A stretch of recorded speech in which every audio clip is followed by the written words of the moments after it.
going on, everybody? This is Daylight Morrow, back again with another episode of the Filmmaker Podcast. And today is a new season for everything. It's a new year. It's a new, I think I'm not necessarily redoing the whole podcast, but I am starting fresh. So today we got my guy, Jamal Jones, right? Yes, sir. Okay. Jamal Jones, a.k.a. Cincinnati's Sexies. Well, I wish to be. Man. I wish to be. Man, what's going on, bro? Good, brother. Good, brother. All right, so how long has it been? How long have we known each other? What, since high school? Yeah, high school. So what was that, like 2011, 2012? Yeah, around 20. So you came in what, 2010? Yeah. You was a grade. I was a freshman. Yeah. I was a freshman. And then you and Sydney, y'all were like juniors. Exactly. Yeah. Okay. I remember. So that was how it all started. Yeah, absolutely, brother. And so then we kept in contact all these years. Yeah. And so now, what are you doing now? Oh man, I've been doing so much, and so I always loved doing my acting and modeling and stuff like that. Yeah. But over this past couple of years, I've really been like going at it that one way. Yeah. So so I've seen the pictures that you've uploaded and you've like the projects that you've collaborated Absolutely. with. How many of those females do you know personally? It's so funny because I know half of them and half that I don't. Do you just meet them off like at the photo shoot? Sometimes, yeah. How does that feel? Like, It's interesting, but me being a people person, yeah, I'm easy to work with, and I make them feel comfortable. So it's kind of one of those things. It's like I know the energy that I bring. Yeah. You know what I mean? Yeah. So it just kind of meshed well. Okay. And I've been around a lot of, of course, beautiful females. so That's why I say you're the Cincinnati sex symbol. Yeah. That's interesting because I'm like, I want to try to experiment more. Yeah. Also the filmmaking and the podcasting, but I also want to mess around with like the photography. That stuff looks fun. Yes. Because you get to experiment in like different parts of the city. I saw y'all were at downtown at the park and. When I say I've shot in every type of place in Cincinnati. Yeah. I mean places. Name some of the places that you've modeled. Ooh, okay. So obviously OTR on the Banks. Okay. Where else? I got this studio somewhere in Kenwood. It's a lot of studios that are hitting you had no idea. Yeah. In different places. Yeah. What's that place downtown I just filmed where we did the street meet? It's like that park. Serpentine Wall? I think it's yeah, exactly. That's where it was. Okay. I just filmed there for the first time. But you were there before when you did. I thought that was Serpentine Wall also when you did it in the park. I forget I saw something. So I know what you think that was. Yeah. That was when I did it at Alt Park. It kind of looked like. I'm like, yeah. A lot of our parks look similar. Yep. Okay. And I haven't been to that park since like the 90s. Exactly. So that was like, oh wow, this is a early 2000s. Like for me, like when I was younger. Yeah. Yeah. If somebody would have told me, years later you're gonna be modeling and doing little video shoots down here, I would have, Yeah, and the Queen of Slim yes, that was dope. Yes, that was dope. Cause I'm like, I love that movie, and I'm like, that's dope. That photographer, he like experimented, that kind of vibe, and so that kind of goes into your acting. So exactly. Which one would you rather do more, the acting or the? That's so crazy because I ask myself this question all the time. Yeah. And it's so weird because I love both of them, and both of them coincide with each other in some aspects. For example, okay, when we did that, I did that in Kentucky actually. Okay. So when I did it, I'm in character, but I'm pausing as though I'm doing poses. If that makes sense. Okay, so you are as if you're doing a scene, but you are like pausing to get to capture the moment. Exactly. Okay. Yep. Cool. So I don't know if you answered the question or not, but would you rather do one or the other, or would you experiment with both? Experiment with both, but I would say acting is my number one. Okay. Of all the things, yeah. So I got this thing called This or That, right? Well, I'm just going to give you two choices. You pick Oh, okay. one or the other. Okay. You can explain as long as you want. But I just give Oh, you I like two games. choices. Okay, I'm ready. I'm down for it. It's one game that I had originally, but oh shoot, hold up. Yeah, it was one that I originally did. Yeah.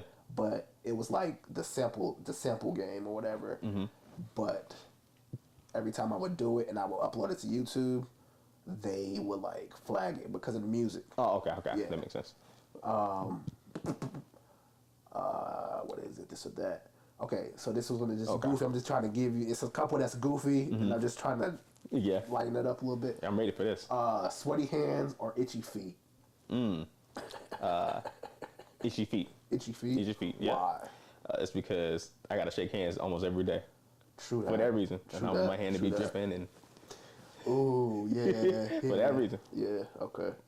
I said Juice or Friday. The movie Juice with Tupac or Friday. Why? First of all, I saw Friday first. Okay. You know what I mean? Yeah. And I saw that movie so many different times. And oh, fun fact, I only saw Juice like 2 times. How old were you when you watched it? Like super young. Probably Okay. like 14 or something. Okay.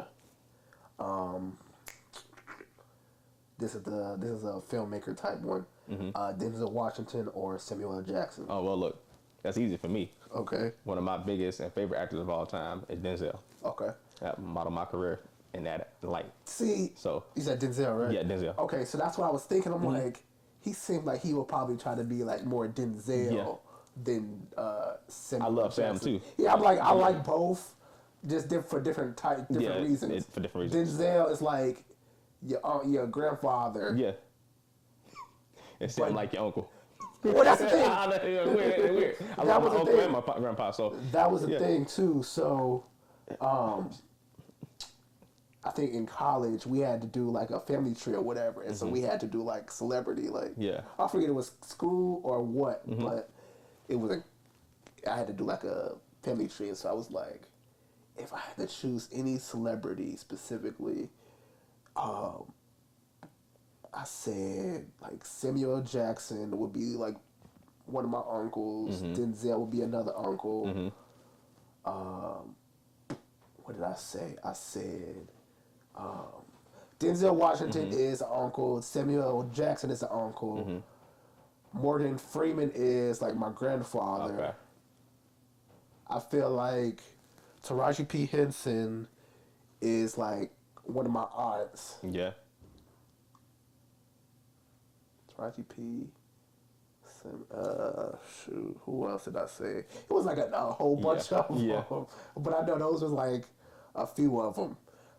How would you put yours? Okay. Here's a side note. So Okay. if I had to choose, my favorite actor of all time, Denzel. All right. My favorite actress is Angela Bassett.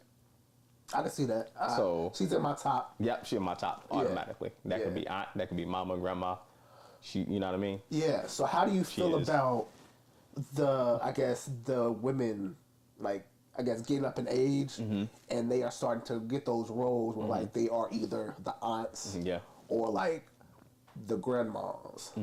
Like I know Loretta. So That's all I off was the going top to of speak my about. head, Loretta Devine. it was like Loretta Devine, the mother off of Blackish.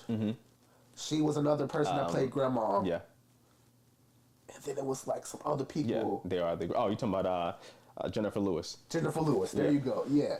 Those were like the three like The mothers, grandmas. the So grandmas. now it's like The new generation. the new of generation of like grandmas, aunties. I think Taraji P. Henson. Yeah, that's so true. I never thought about that. That's so true. Who else is like the aunties now? Aunties. Who is it? Who is it? We missing somebody. Yeah, I'm like Yeah. somebody black. Oh, probably Janet Jackson. Yeah. Yeah. Maybe. Who's a great actress, by the way.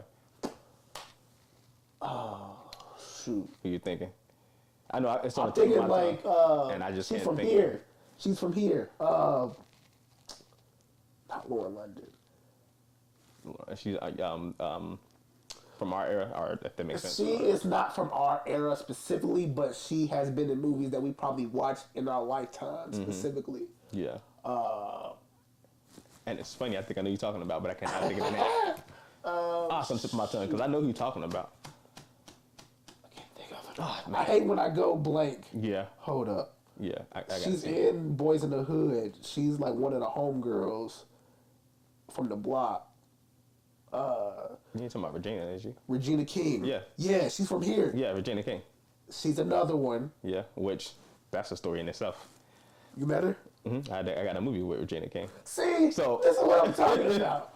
This is what I'm talking about. So yeah, absolutely. Okay, how was that? That was, to me, one of my greatest experiences of my entire life.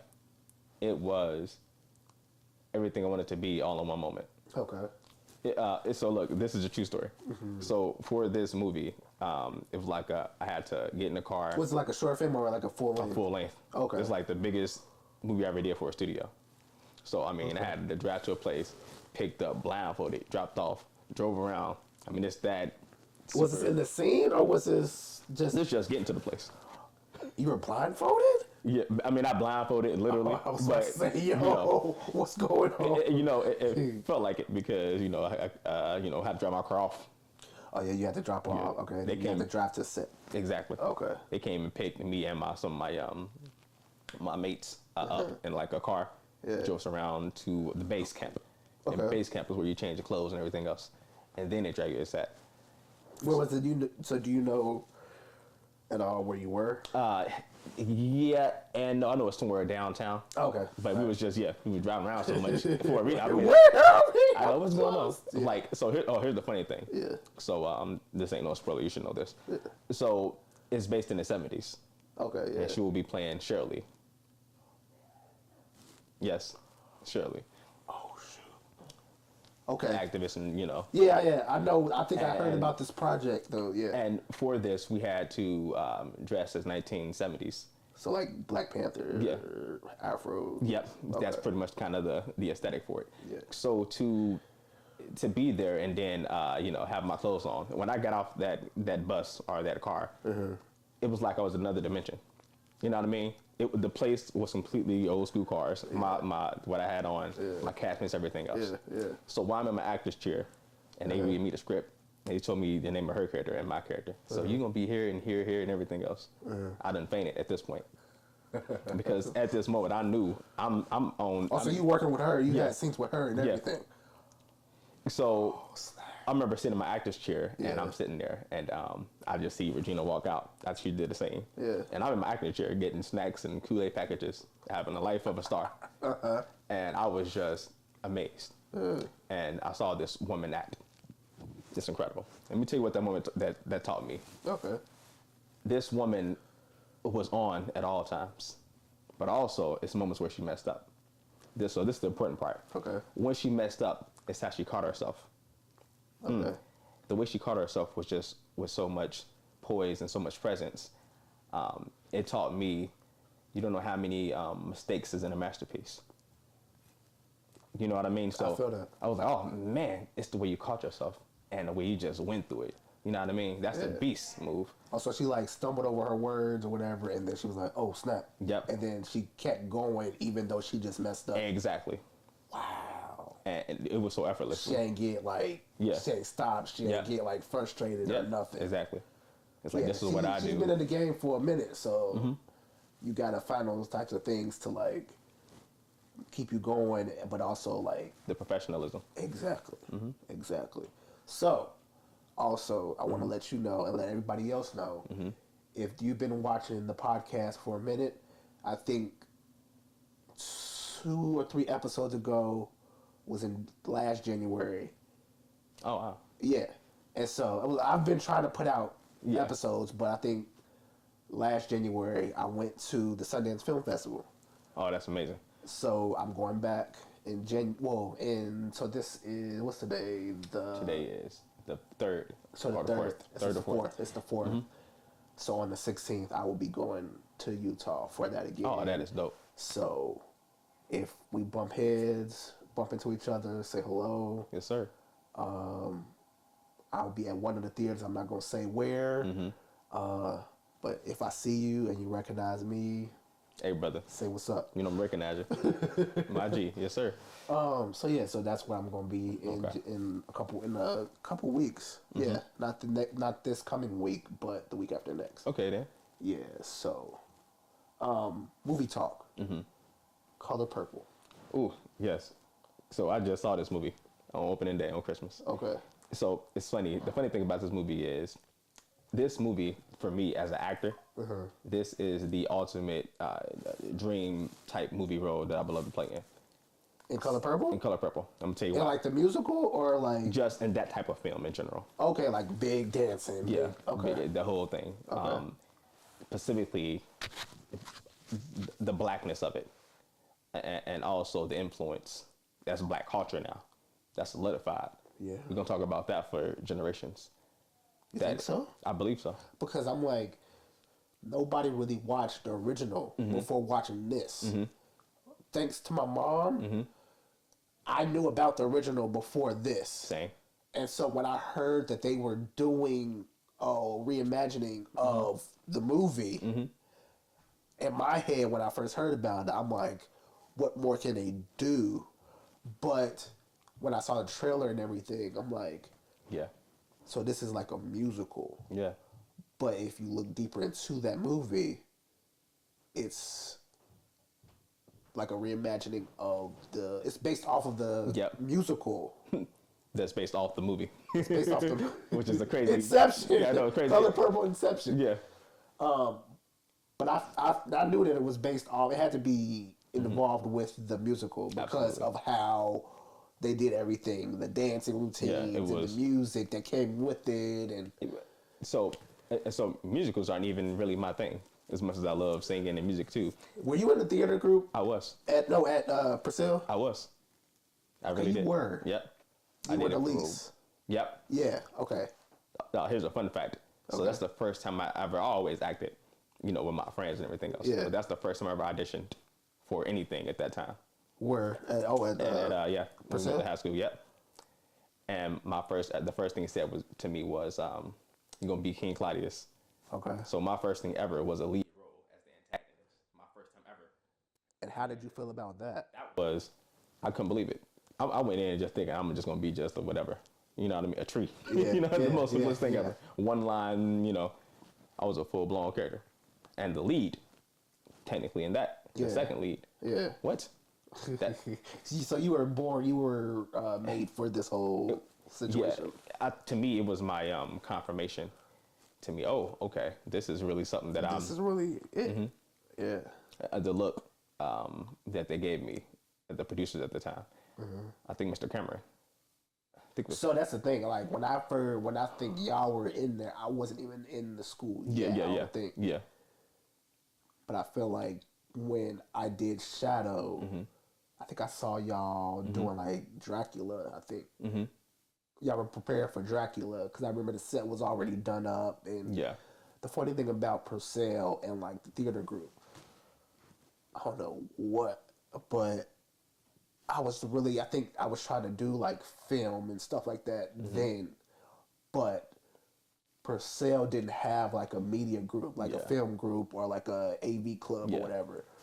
But I think when they said that they were doing like the stage stuff, I'm like, okay, this is like the next best thing. This is the next best thing. And so I'm like, okay, I'll stick to this. Same for me. I'll stick to this and probably learn even more about setting up a stage. Exactly. And I'm thankful that I did do that because it makes me want to do the stage plays and movies both. So thank you, Purcell Mary. So look, thank you for saying that. I'm gonna tell you why. Okay. Like when I said earlier, when we did what's the movie I just said? Color Purple. Not Color Purple, but we Queen and Slim. Yeah. So for Queen and Slim. Yeah. So the modeling and the acting aspect. Yeah. Both of those things connect in some way. They're separate things, but also the connection between them. Yeah. Just like what you just said. Yeah. I'm glad I learned this because it helped me learn this. Oh yeah, for sure. You know what I mean? Yeah. Those two things, you can take one and use it for this and vice versa. Yeah. That's what I love about it. And I was just talking to my godmother. Shout out to Shamika Cotton. If you don't know who she is, I got to clap just because. She was on P Valley. She's been doing a whole bunch of stuff. She's in the industry full on, just like you. She was talking about how we were just talking about it earlier because we do 10-10 internship with her.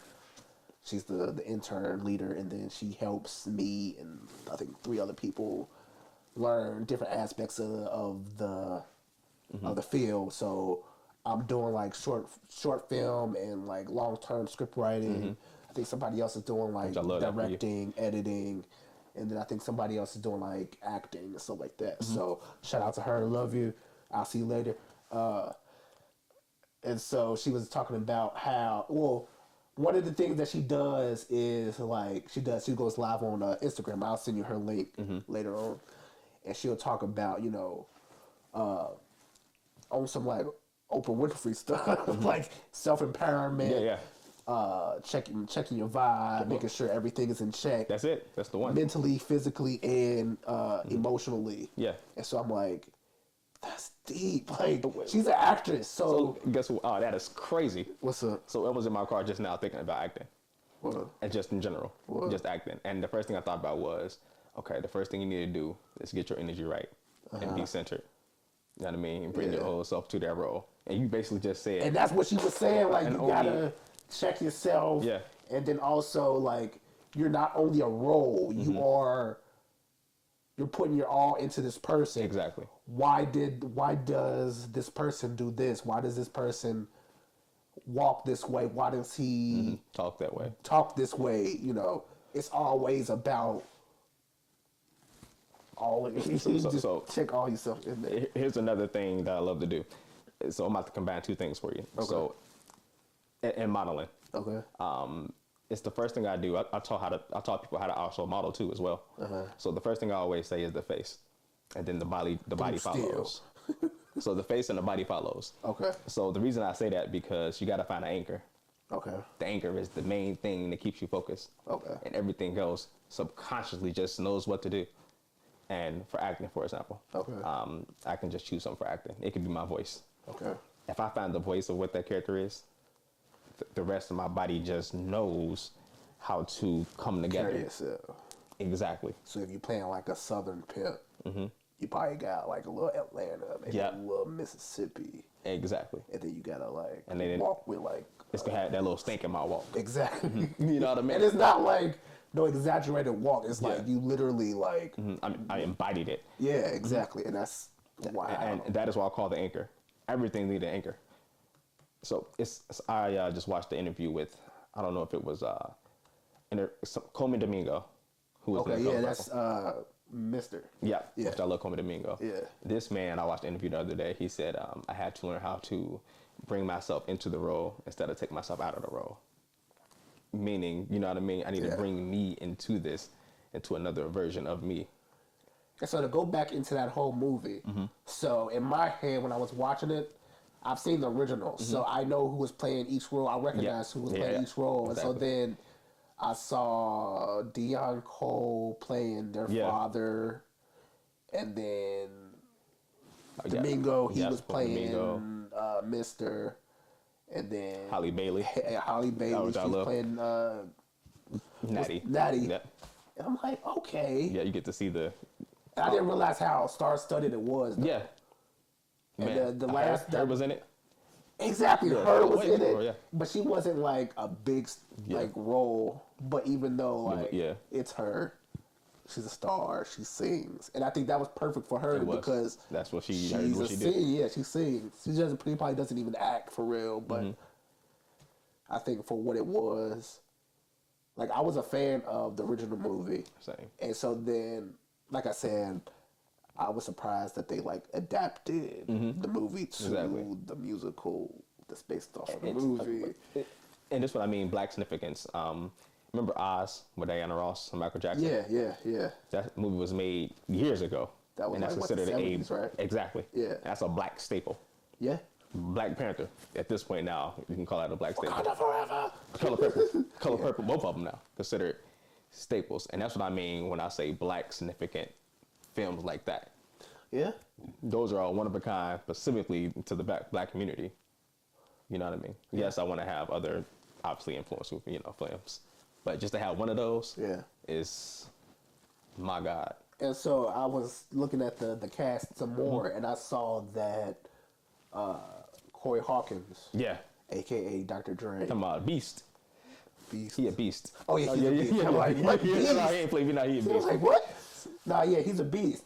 And I told my mom when we watched, I'm like, he is going to be, if not the person that passes off the torch, because I think is, in my mind, Michael B. Jordan. Oh, yeah, come on. Corey Hawkins. Ooh, I got one more. Who? My guy from, what's the name of, you know his name? British. Oh, Damson Idris? Yeah. I You think so? I think so. He's going to be I think our so. next generation of I think he greats? is. And that's the thing. People hate the British actors that come to America because they say they take the job, but if they can do it, They can do it. He has that. He has perfectly. the range. He has that. He can. I was surprised when I found out he was from London. Yeah, me too. Cause I thought he was an LA dude Yeah. from the rip when I saw him in Snowfall. So look how talented that is. You didn't even know he was from. Well, that's the thing too. Idris Elba. Yeah, same. He's from London, and so I didn't know he was from London until I got older. Same. Because all the movies that I've seen him in, he was a dude from Philly. Yeah. A dude from New York. Yeah. Harlem. A father. A father Yeah, from yeah, Atlanta. Yeah.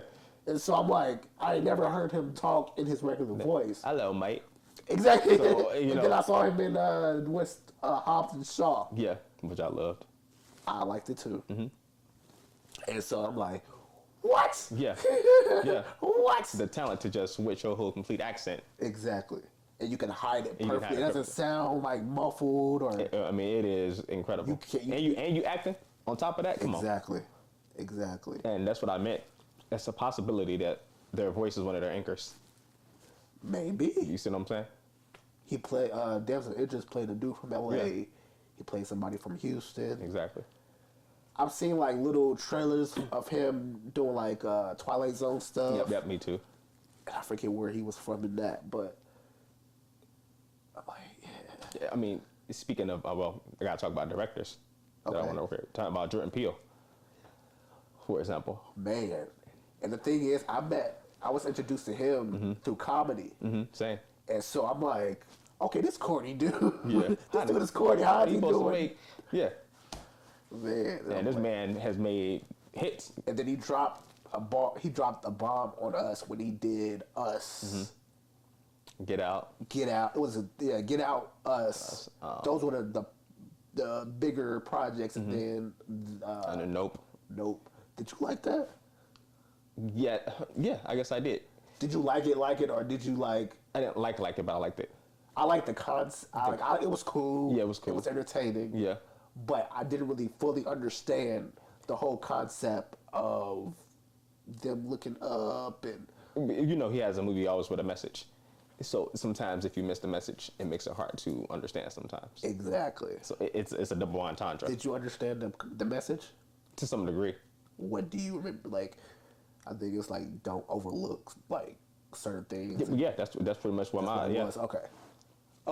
that's the look. Because I'm like this. Yeah, It got too deep after that. Yeah. Because the complexity at one point got too complex. Like you said before. Yeah, Wait a it got minute. too deep. I gotta figure out.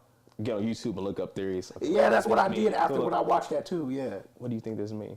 And it blows your mind too. Like what? How'd you get that from the monkey? Yeah, the monkey. We got the monkey. The monkey says subconsciously. He beat the dude in the face. Yeah. And if So, you grew up yeah. with trauma, you got to change the path of the. Yeah, it's one of those It's things. like what? Who? You see, and in a weird way, that's why I love it, and also that's why I don't like it at the same time. So it's a double entendre. So another director that I want to talk about is John Singleton. That's a legend. Very legendary, and like that the way he sent all. I don't know if he wrote it or what, but the way they ended Snowfall. Did you see that? Yeah, I did. That was That was deep. yeah. But it was also cool because he put a nod to Boys in the Hood in there. You remember that? Yep, classic movie. Yeah, and so then at the end when you see Franklin at his lowest demise, did you want him to be Did you want that to go another way, or did you like it the way it Yeah, did? it's interesting because when you write characters like that people been with for a while now, you know what I mean? We have an ideology of this character, Yeah. and kind of where we have a idea where they want to go or where we want them to be. Yeah. So, what the kind of character he was, we wanted him to find salvation. So Yeah. for that character to not find salvation makes us feel a certain way. But also, like I said again, double entendre. Yeah. Don't even ask me how. I also love surprise. I love when I can't predict. Yeah. And since I couldn't predict it, none of us. Well, I didn't really know where they was going with it, because at that part where he was trying to get the money, Yeah. and he fried dude up with the hot oil, and he killed dude. The mother killed Teddy. Yeah. I'm like, where are they going with Yeah. this? Well, All of this stuff it's is happening. going Boom, boom, down boom. fast. Yeah. And so then when they show him in the old house he grew up in as a wino, I'm like, no, no. Yeah. Why? Why do you have to do this like this? And so, like, I don't know what I would do differently if I was like the writer, though, too. Yeah. I mean, I think everybody wanted him to, like, keep his money and, like, kind of live like Frank Lucas. yeah. I think when you have a character that's so damaged to some degree, Yeah. you know what I mean? Yeah. You can write them two different ways. Yeah. Either they can stay damaged or somehow not be damaged no more. But that whole So that- like timeline for him was wild, because he started out as a college kid who just wanted to go to school, but he was screwed out of a good. Go ahead. So look at this. I mean, what if you say this is realistic, because we know stuff like that happens. It ain't always a happy ending Yeah. for people who got stories like that. So you know what I'm saying? Yeah. And so then he gets screwed out, and then he was like, you know what? I'm about to flip this whole system on its head. And that's what he does, what he does. And then I think that's the most realistic ending, though. Well, yeah. Because he turned that whole... That's my whole point. So I can't necessarily hate it because it's realistic. Yeah, I can't hate it either, because I'm like, Even though I'm optimistic because, you did, like, yeah, screw your whole community. yeah. It started the gang war, so to speak, and all that So, stuff. the question is, okay, do that character deserve this too? You got to ask yourself that question. Yeah. And what would you do in that situation if you were in that situation? So you know what I mean? Yeah. So that's why I kind of like it, and that's why I love deep writing stories. And that's why, like, I want to do it all. I want to write. I want Yes. to shoot. I want to direct. Yes. I want to do it all. Because it's some black stories that's not told. It's some novels, some actual biographies need to be Yeah. put on the Yeah. big screen. Yeah. Because I feel like nobody really reads anymore. Yeah, Including me. absolutely. But I try to read a Yeah, me lot too. more and try to like broaden my like imagination for when it comes to writing. You made me just think of a moment. So the first big scene when I really started acting, you talking about like actual cameras and the whole, 9 yards. Yeah. Was pretty sure 2020 or 2021, and I did a movie called Freaky Profiling. That's what I wanted to talk about too. Yeah. So go ahead. That was my first movie technically that I ever filmed, really, right before I filmed the one with Regina. Okay. So that was a crazy time. It's pretty much set this film at the same time, really. That was all filmed in the same time lapse, Okay. which is the crazy part. So I remember when I got this part as the bar owner, I remember I had my script memorized. I'm good to go. I'm ready. I'm on set. I got my mic on, camera, lights, action. So, okay, Jamal, get on stage. I delivered my lines. And in the middle of me delivering my lines, my director said, okay, Cam Marshall, he said, Jamal, do we say this in the script? I said, no, we didn't say this. Okay, well, say something like this and this in the script. So, okay. So it's like not B-roll, but it's like it's improv. Improv. Yeah. So I had to pretty much improv. Yeah. Okay, so let me tell you what made this scene so difficult. Okay. And some people wouldn't even know this. So I'm doing multiple things. Not only am I acting, because, Right. for example, we could be in a room full of people. If the camera on me and you, we can look at each other. Everybody else can do their own thing. Yeah. It's just me and you.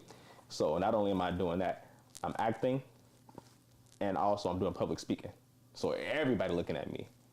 So acting, public speaking, and also it's like stage fright on like 1,000, and also improv. Are you on like a podium or something like Yeah. that? So we're talking about all three of those things at the same time, all at once. And listen to this. So when my director say, "Okay, Jamal, get on your mark and go back up," whatever, there is no time to think about, "Okay, I'm gonna say this, if I do this, I'm just you gonna go." Oh, and I'm like, "Oh, okay." At that moment taught me something. Yeah. And that was like God said, "Okay, this is what you want. Here you go." Yeah. You know what I mean? I'm like, "Oh Lord, this moment right here. This is the most You got ultimate." like multiple cameras, or you got one camera or like multiple cameras? Really multiple cameras, but listen to this story. Okay. So I went up there, I delivered, I killed it. And everybody, "Okay, Jamal, you did it." But they're clapping and everything. And after that, "Okay, we're gonna do it again, but from another angle." So I had to do it again. You see all that build up and all that anticipation. Yeah. "Okay, we're gonna do it again." I remember, oh Lord, that took me, and also it made it harder that I improv it. So I kind of had to remember what you said to some degree. To keep the continuity. Yeah. So I'm like, how in the hell I supposed to? In that moment, after everything leads to something else. Yeah. Led me into doing poetry. Okay. But people don't know that.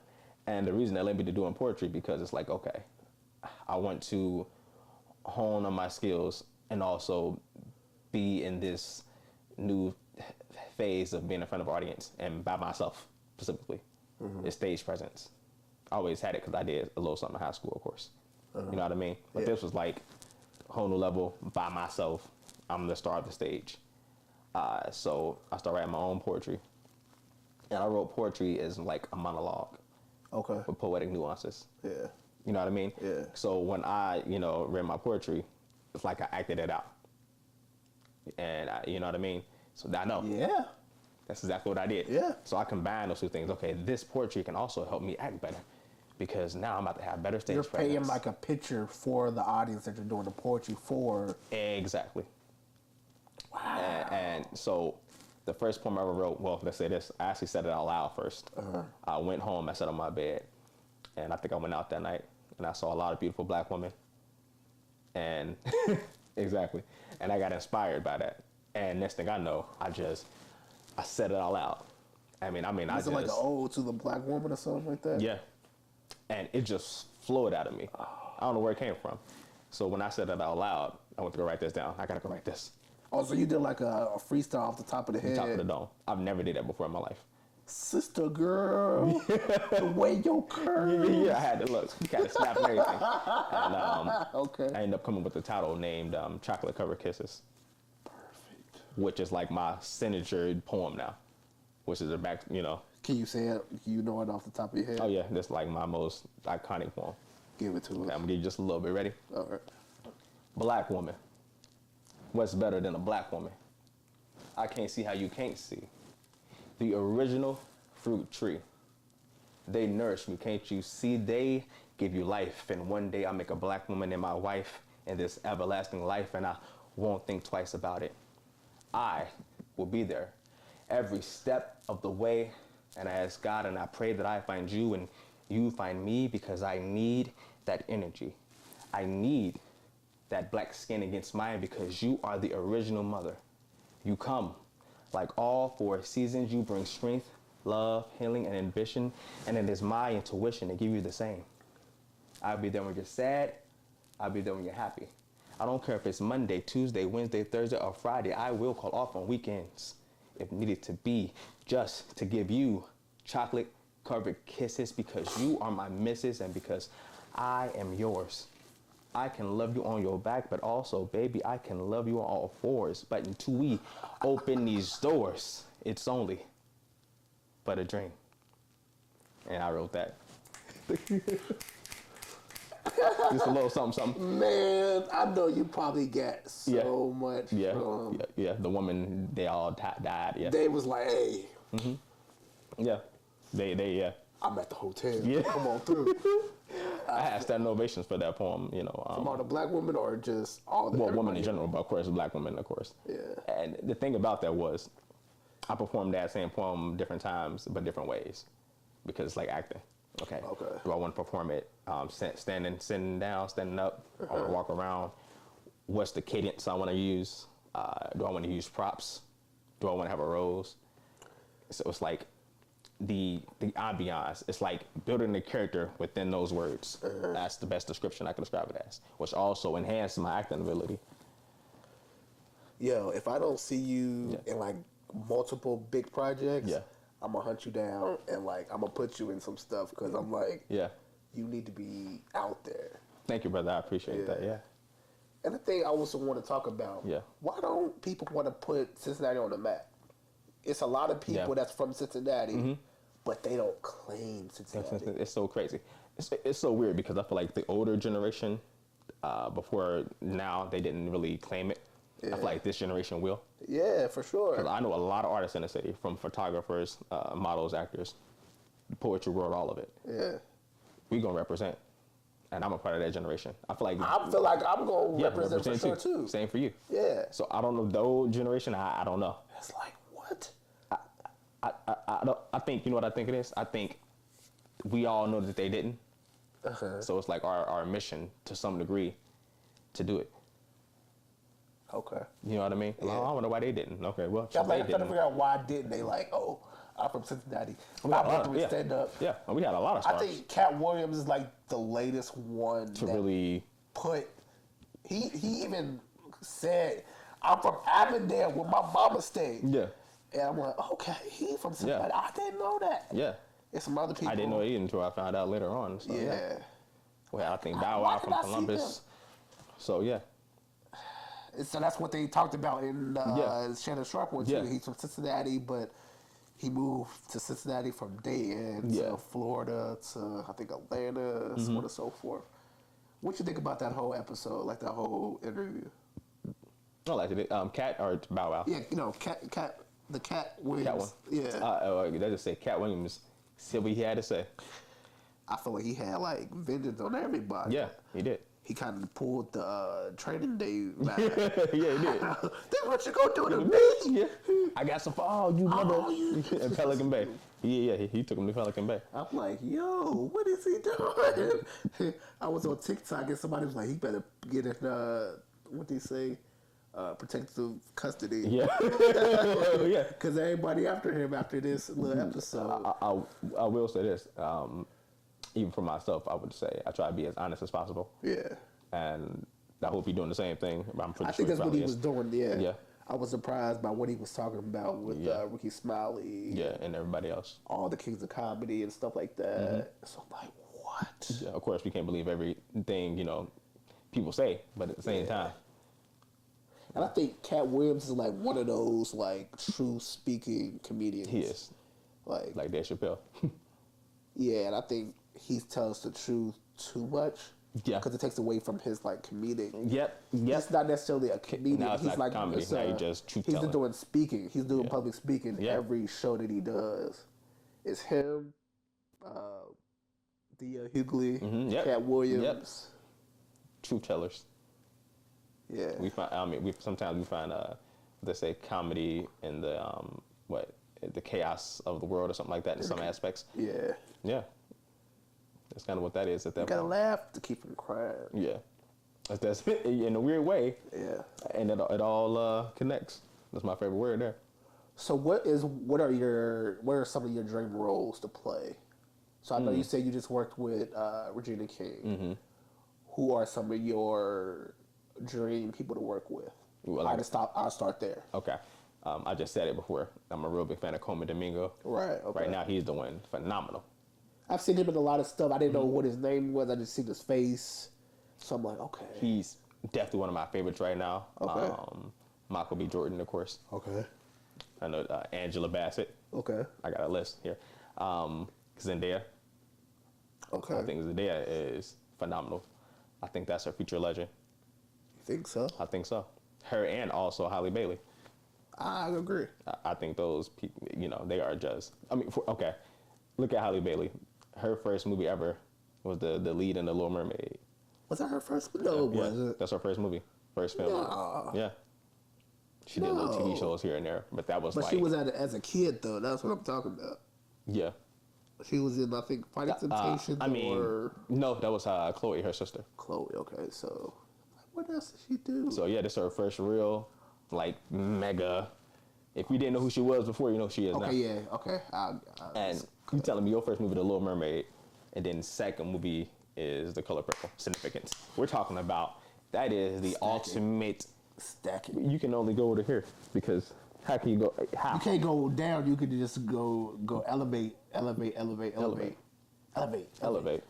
And I love as much as I want to be like a black significant film, I call it. I also love diversity, and to be just not diversity as in like okay, yeah, a one-dimensional typecast, this type of background scenery.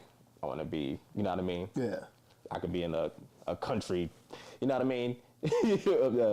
Film or anything else. I could see you doing like something like foreign, like maybe something like Jamaica or like Africa. Mm-hmm. You gotta get a tan. Yeah. It's get the whole some, thing. some shorts. Yeah. I want to be, very broad, very diverse. Yeah. I want to be one tone, one race, and everything else. So, I was talking to my godmother also on this. Do you think, since luckily the strike is over? Yep. But like, do you think since that happened, do you think it's been an increase of independent filmmaking? It's very possible now. Because this ain't the first strike we ever had. Right, but I think that was in what, 06, right? Yep, 06. Yep, exactly 06. And so I was like maybe 5 or 6, so I wasn't even aware of what was going on until now. And I'm probably a little bit older than you, so I wasn't super. You were still young, but you weren't conscious of what was really going on.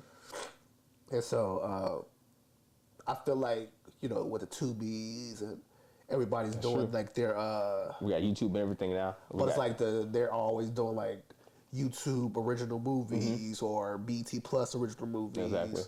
It's like, where was this all at before the strike? Hey, that's true. They weren't doing that. That's true. And so since the strike happened and no movies were really happening, everybody was putting stuff out on Tubi and the streaming services. I'm like, where was it? It's like it's like an increase, like a very big increase. I'm like, where did this go? Like, and so also, I think on like one of the earlier episodes, I asked like, due to COVID, do you think that was going to be the end of movie theaters, or would it been just the introduction to like streaming services as a whole? Streaming as a whole at that time. Yeah. Because they think about it. If you notice, even still today, big movies get released on HBO.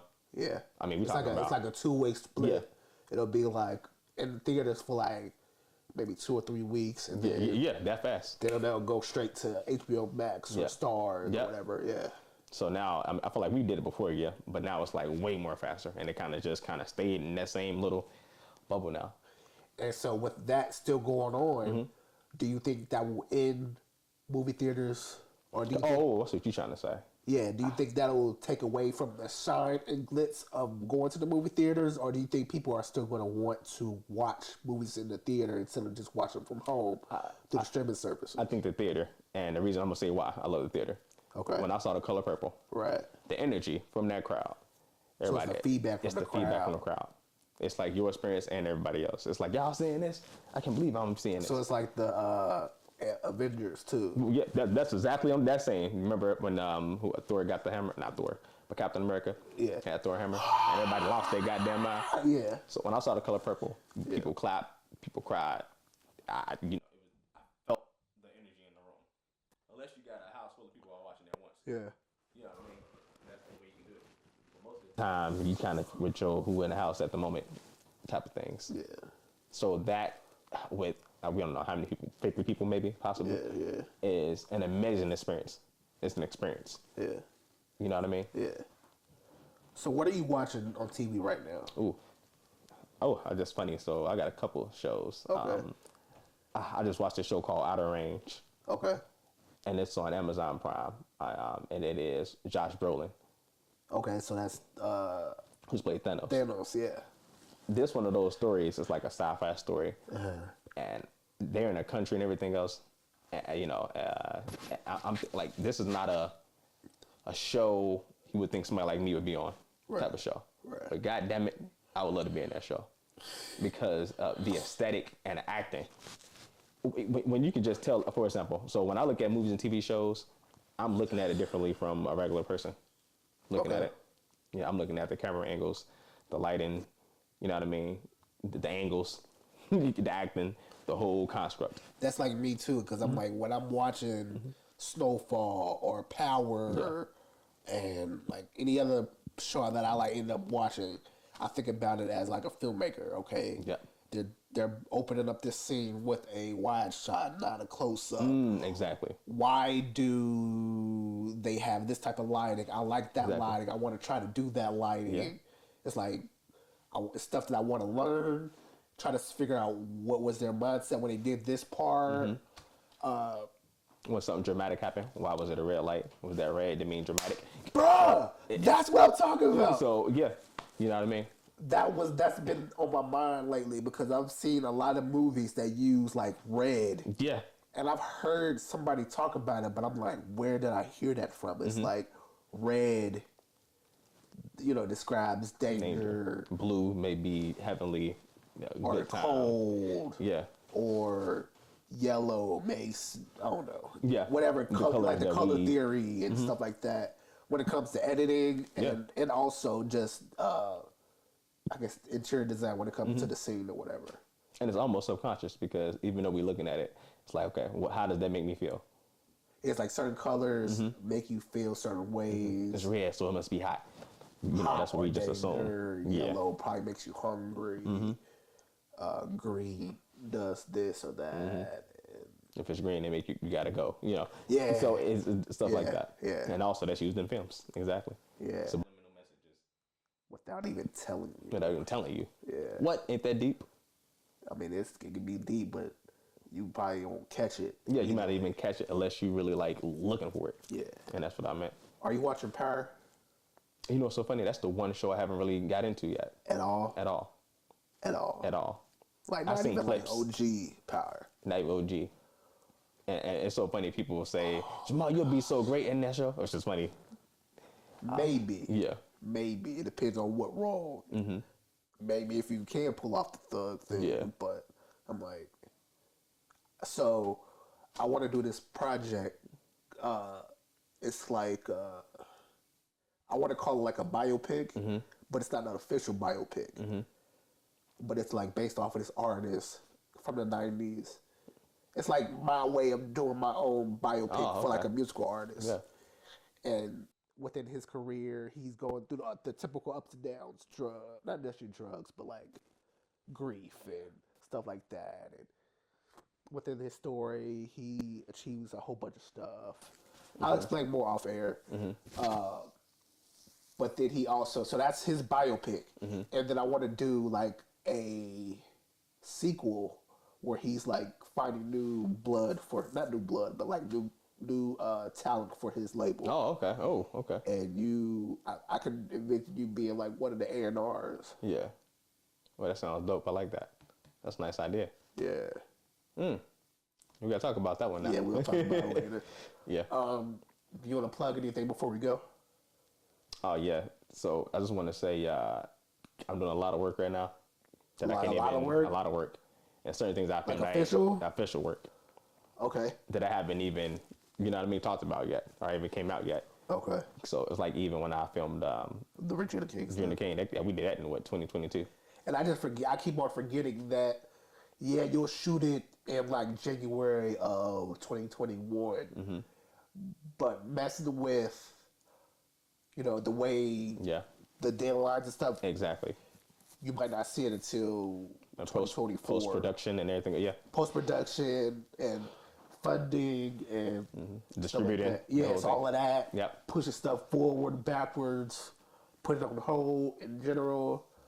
That kind of goes back to the whole Sundance Film Festival. You'll probably put a project in and you probably get picked up immediately. Yeah. Because it'll be like Hulu will probably pick it up. HBO Max might pick it up. Exactly. You might even see your project in the theaters. It just depends on how everything plays out. Oh, well, thank you for saying that. You reminded me. So you can watch me on Amazon That's the freaky. Okay. Amazon Prime and Tubi. Okay. So both platforms. Because I'm watching there tonight. Oh yeah, absolutely. My first ever real official role, I guess you can say, really. Freaky profiling. All right. Definitely. Okay. Freaky profiling. And you can't talk about any other stuff. Yeah, not really. Not really at all. Yeah. Okay. All right, you guys. That's episode 30 of season 2, episode 1. I'll talk to you guys later. Peace.